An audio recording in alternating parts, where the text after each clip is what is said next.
Hi, this is Tim of the 1916 Company. Welcome and thanks for logging on. If you love this watch, email us tmosso@the1916company.com for all of your purchase, pricing, and availability questions concerning this watch. Today, we're discussing the Panerai Luminor Marina Militare left-hand PAM00217, a watch that is large and in charge, 47 millimeters in diameter in stainless steel, 17.5 millimeters thick from lug tip to lug tip, 57.2 millimeters with a 26 millimeter spacing between the lugs. This is a 2005 special series made in 1,000 pieces, and you can see on my wrist of 16 centimeters circumference, it is a large watch. Now, that is actually the look. It's supposed to seem too big. And initially, when these watches were in service, it wasn't always a given that they'd be worn on skin. When they were used in the Italian naval era of Panerai combat adoption, they sometimes would have been worn over suits. So the idea of having a very large watch is functional, but also surprisingly proportional if you envision a external skin of a dive suit over my wrist. So the further I move away from the camera, the more you can see that big is just the look. So if your wrist is my size or larger, yeah, you can get away with this. Look at where the case ends. Don't look at the lugs. With the Panerai, the rules are somewhat different. You can see that the case is actually inboard of the edge of my wrist, so game on.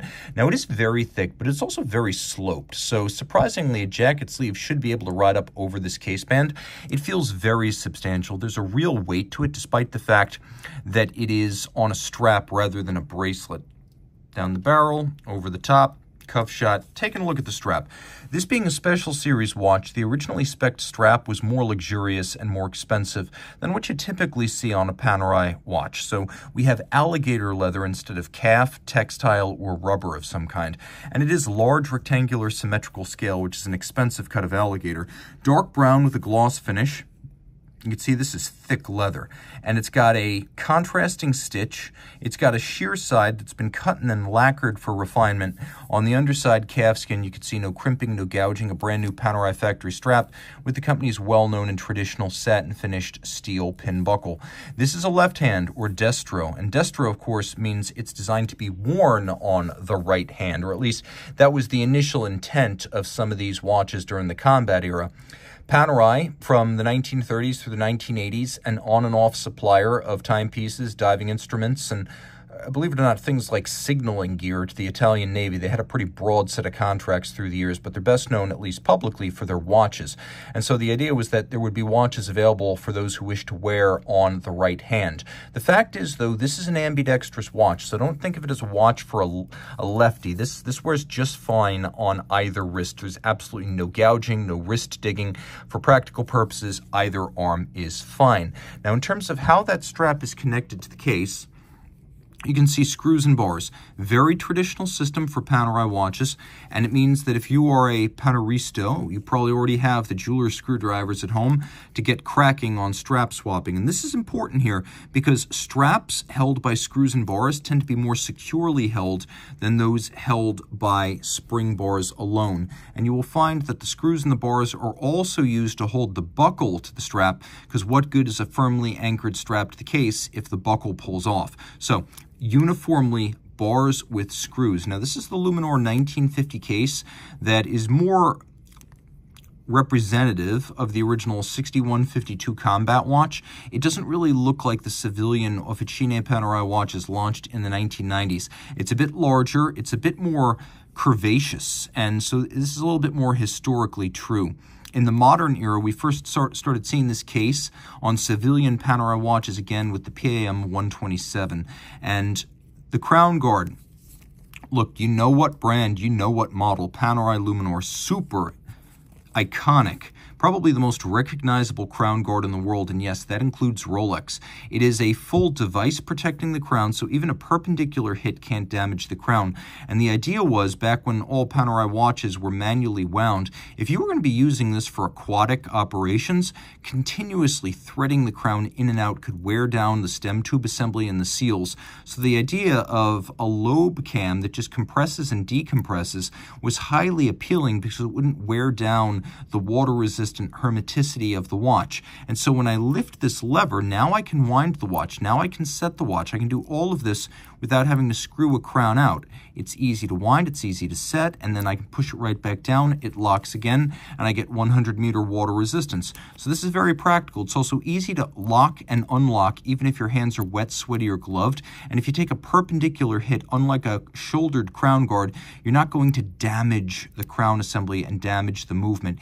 Easy to set, and it's good to set this precisely because unlike a two-hand Panerai Luminor, those with seconds hands are eligible for COSC Swiss chronometer certifications, which this one has.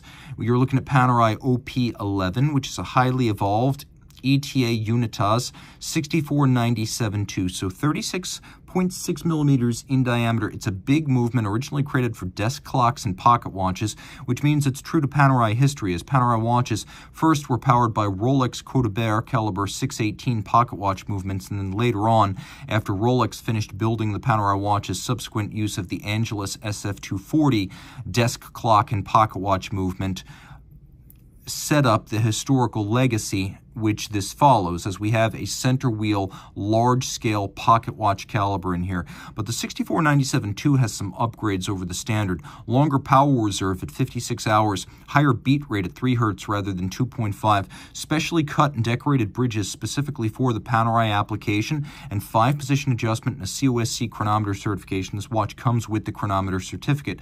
Aesthetically, there have been some changes. Stripes, specially crafted bridges, solarized crown wheel and ratchet wheel, polished click, swan's neck fine adjustment mechanism, and blued screws. So while it is not artisanally decorated, the 17-jewel manual wind movement is quite attractively decorated. Jumping back to the dial, you can see we have a bubble sapphire, and it is a sapphire. It looks like it might be a plexi, and it gives you some of that romantic off-axis distortion of a plexi.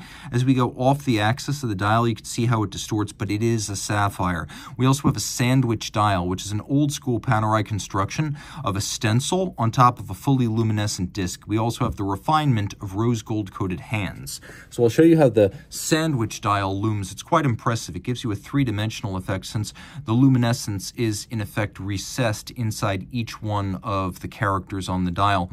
We also have a fully loomed seconds hand, so you know the watch is ticking, and they even loomed the crosshair. A really, really cool piece. A chronometer, a limited edition, ambidextrous, and super vintage in its aesthetic. Marina Militare, reminding you that from 1935 through the 1990s, Officine Panerai supplied watches, depth gauges, underwater compasses, landing gear, signaling devices, all manner of equipment to the Italian Navy and its allies, and this watch captures some of that legacy. Reach out to Team Mosso at the 1916company.com for purchase and pricing details.